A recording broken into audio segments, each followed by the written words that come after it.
Hi, this is Janae with Designs by JuJu, and in this video I will demonstrate how to make one of our In the Hoop mug rugs. On the second page of the included instructions, you will find the supply list, and so I've gathered all of the supplies that I need to make the mug rug. We recommend no-show mesh cutaway stabilizer. That's because this is a project where the stabilizer can stay in the project when done, so you don't have to worry about tearing it away or washing it away. And we prefer the poly mesh because it's lightweight. That will make it easier when you invert the project. It also doesn't cause it to be too stiff, as if you were to use a medium weight cutaway. That might be a little bit more challenging. So you have that hooped in my 5x7 hoop. I'm going to make the 5x7 size of the mug rug, so I'm going to use this column for the cutting chart. I'll need a rectangle of batting. We recommend low loft cotton batting, something like Warm and Natural. Then for the center fabric, so let's take a look at a completed mug rug real quick. We've got one rectangle of fabric that's basically the full size, but then there's going to be 4 strips of fabric around the edges. And so for this background fabric, we recommend a couple things on the supply list. First of all, you can add SF101, which is a fusible interfacing, to your fabric that will provide a little bit of extra body and prevent puckering when you're stitching it out. It's not required, but recommended. I have done that just for this main background fabric. And we also recommend using a light solid or tone-on-tone print. That is because the design that we'll stitch, this coffee cup, has light sheer stitching, and so if you choose a dark background fabric, it may bleed through and show through in a way that you don't like. And same thing if you use a really busy print, the print may show through as well. So again, something that's light and tone-on-tone is perfect. Then we need 2 strips for the top and bottom fabrics and 2 strips for the sides, and so that's what I have cut here. And you may wonder why it's so big for something that's going to turn out to be so small, and that's because this is going to use a feature called stitch and flip, where we're going to attach in the hoop by laying it upside down and then flipping it right side up. And we want to make sure that we have at least 1/2 inch around the exterior of the block size. So it's important that these fabrics are cut generously to make sure that you have enough. And then finally, we need 2 7x10 rectangles for the backing. And so once you've cut that, you're going to fold them in half, wrong sides together, and then press it so you've got a nice seam. And then these 2 fabrics will be overlapped to provide, it's called an envelope style backing for the back of your project. All right, those are all the fabrics. Now let's do a quick conversation about thread colors. Also included in your download will be a color chart. It has several pages to it. And so the first page shows all 32 color stops of the design file. Now you do not need 32 different thread colors. In fact, several of these steps are threads that you'll just use a neutral thread color at your machine. The hot pink, that's called applique placement line, the green, that's called applique tack down, and this blue, that's called a tack down stitch.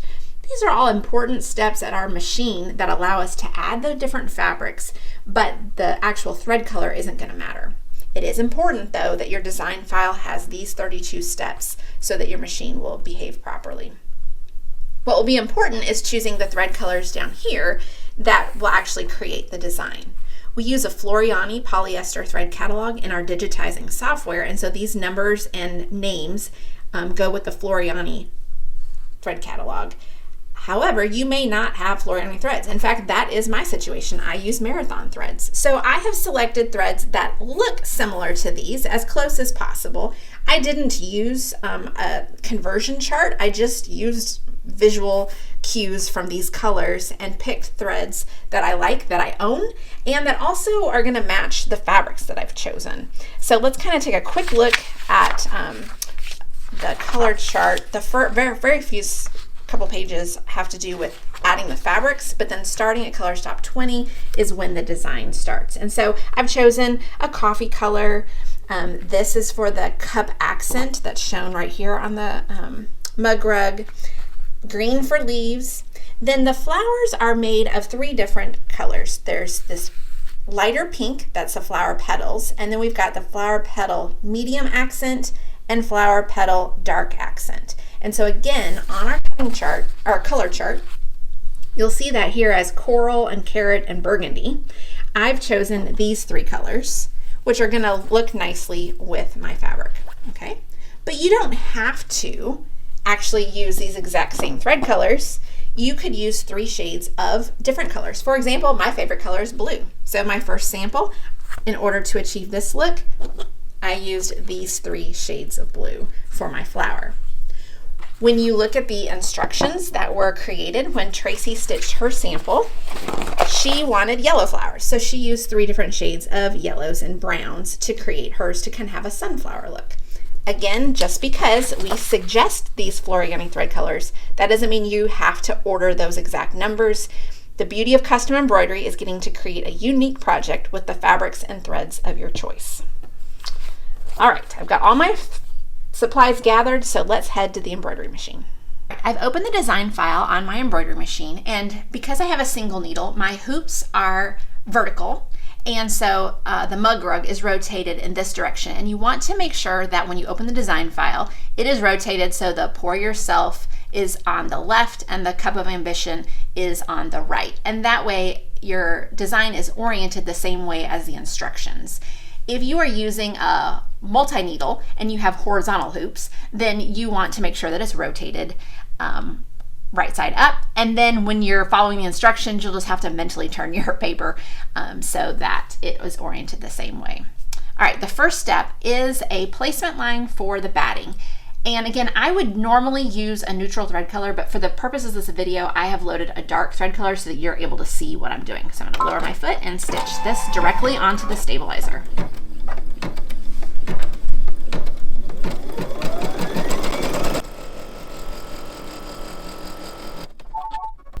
Once that has stitched, we're going to lay our piece of batting directly over that rectangle, making sure that it is covered on all 4 sides. And then you can, if you want, tape the corners in place. I find that most of the time, the batting kind of sticks to the stabilizer enough that that's not necessary. And then the second design step is to secure that to the stabilizer. There'll be a double pass of running stitches.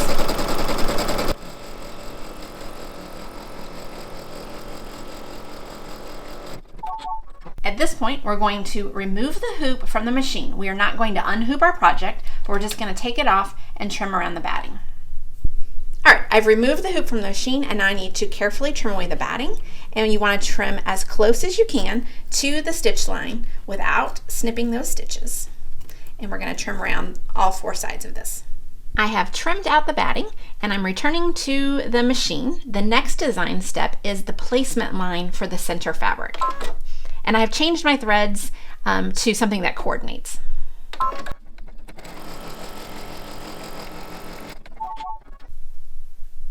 All right, now I'm going to lay down my center fabric. Now remember that this is going to be the top of the mug rug. And so I actually have a directional print. I don't know if you can even tell, but it's got little tiny raindrop, teardrop looking things. And so if you're using a directional print, make sure that the top of the print is on this side of the fabric. I'll lower my presser foot, and now it will stitch a double running stitch to tack this down.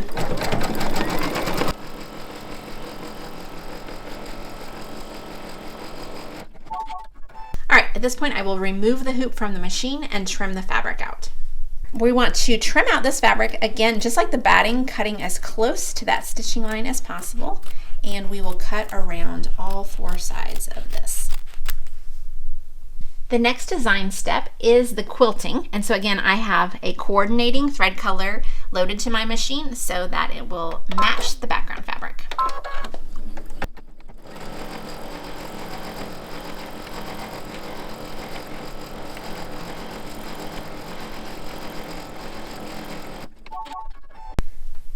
The next step of our design is a placement line for the top strip of fabric. So I will lower my foot and stitch that so I see where I need to lay down my next piece of material. I'm going to remove the hoop from the machine so we can have a conversation about fabric placement over on my cutting counter. the placement line has just stitched here, and that's showing me where the next fabric is going to be attached. So this is the fabric that's going to be on the top of my mug rug. Okay, so it's important if you're using a directional print that you pay attention to that. I have intentionally chosen a non-directional print so I don't have to worry about it. All right, I want the fabric to end up here, but what I'm going to do is tack it face down. So this was my placement line. I'm going to center my fabric over that and extend it by about 1/4 of an inch, and then return to my machine. And it's going to stitch a tack down line right along here. So again, it's important that your fabric is face down. Color stop 7 is going to tack down this fabric. Once that has been sewn, we're going to, that is the stitch part of the stitch and flip. So now what we're going to do is flip this fabric right side up to where it's going to extend beyond the outline of the block. And I'm going to kind of just use my fingernail to do a quick little finger press so that I've got a nice neat crease along that. Now this is where, if you have some tape, you may want to tape down the fabrics on the edges just to kind of help hold it in place. So I'm gonna just add a piece of tape here off the edge, and same thing up here. Just kind of hold it out of the way. I've got it taped down to my hoop there. And then the next design step is going to tack this down by stitching the rest of the rectangle around that piece of fabric.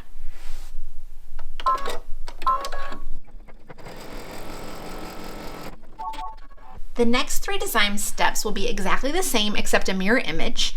They will be to stitch a placement line where I will lay this fabric face down and then fold it over and tack it down. So I'm going to do those 3 steps and I'll be right back. All right, now that I have both the top and bottom fabrics of the mug rug, which are on the left and right sides of my hoop, tacked down, I'm going to remove this to do a little bit of trimming before we secure the other 2 pieces of fabric. All right, we've got a little bit of excess fabric that we want to remove because remember, the next 2 fabrics are going to be tacked down here and here. So what I'm going to do is from this seam point, I'm just going to kind of cut a diagonal to remove some of this excess bulk of fabric off of my project. And so I'm going to do that on all 4 corners. And you will see this in your printed instructions as well. We're going to return to the machine and add the top and bottoms, well, the left and right of the mug rug, which are up here at the top and bottom of our hoop. After these 2 steps are secured, these 2 fabrics are secured down before we attach the other 2, there is a decorative stitch. And so again, choose whatever thread color you want. I've chosen to use the same brown as what I'm going to use for the coffee. The decorative stitching on these 2 fabrics has stitched, and so now the next step is the placement line for this strip of fabric. Again, this is the one that's on the bottom of the hoop. It's on the left side of the mug rug. So I will lower my foot and stitch that. That is the placement line for the fabric that I want to end up here. So I'm going to turn it upside down and I'm going to lay it centered over that line and then extend it by about 1/4 inch. And then once I have that in place, I will lower my presser foot and tack it down. Again, it's face down, laying 1/4 inch beyond that placement line.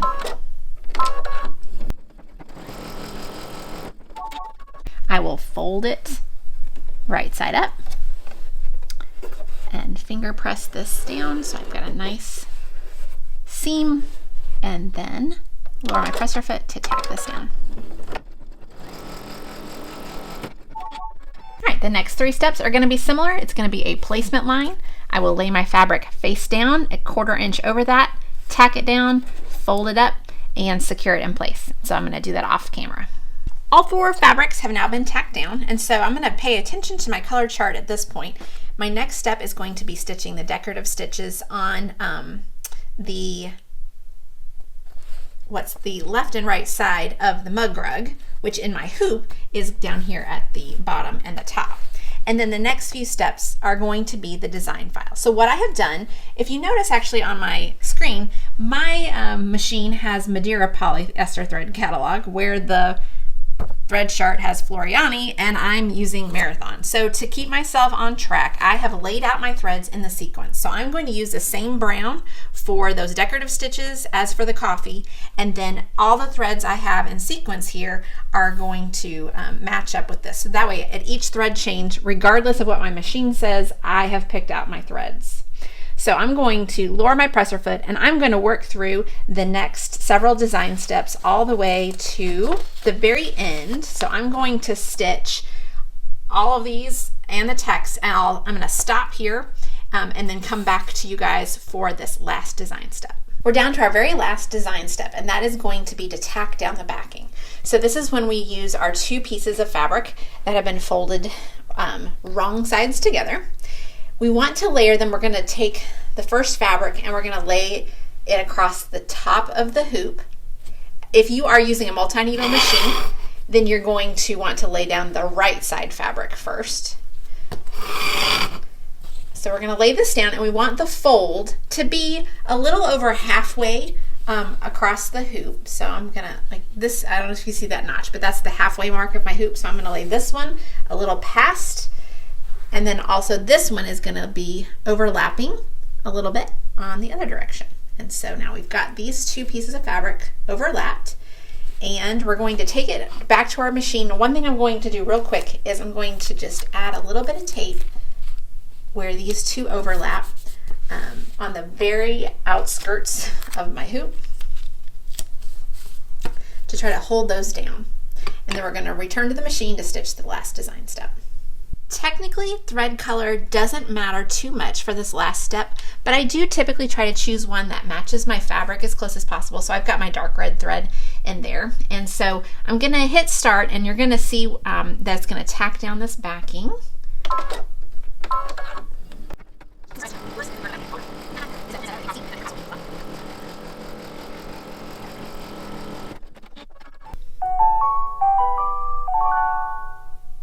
All right, the embroidery design portion is done.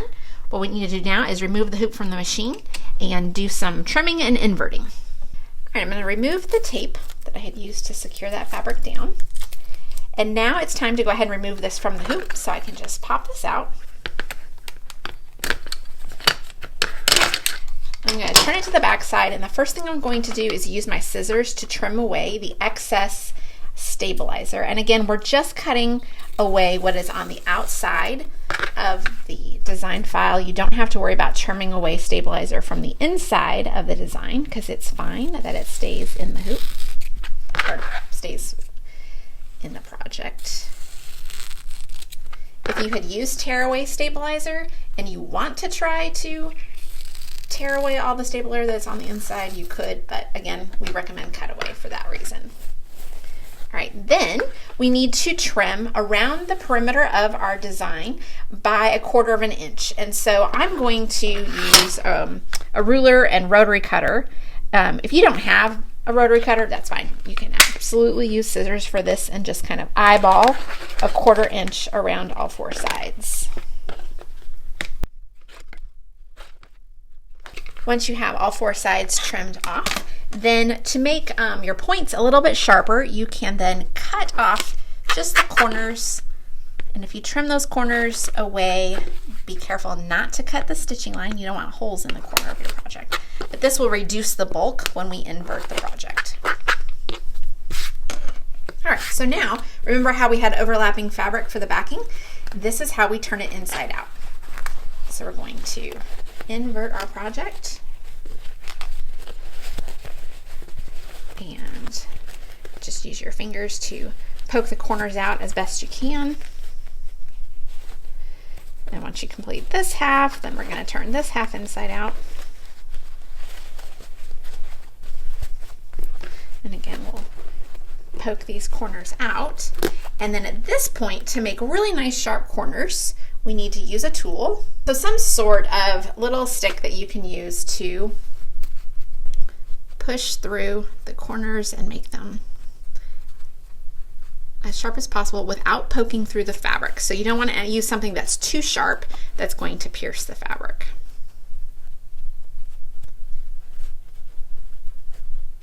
All right, so we do that for all 4 corners. I have poked out all 4 corners, and now it's time to kind of give it a good pressing to flatten out your seams and make everything look nice and smooth. We can do this on both the front and on the back,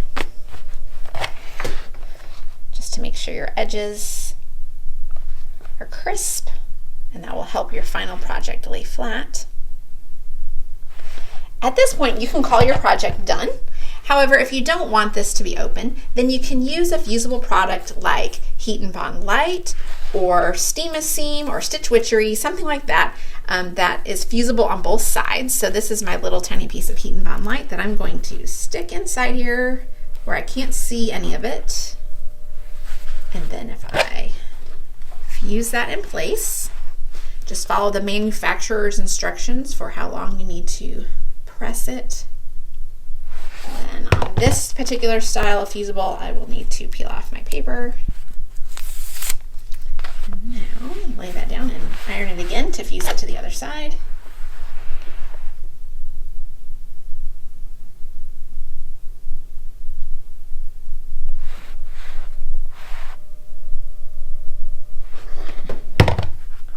And with that, our mug rug is complete.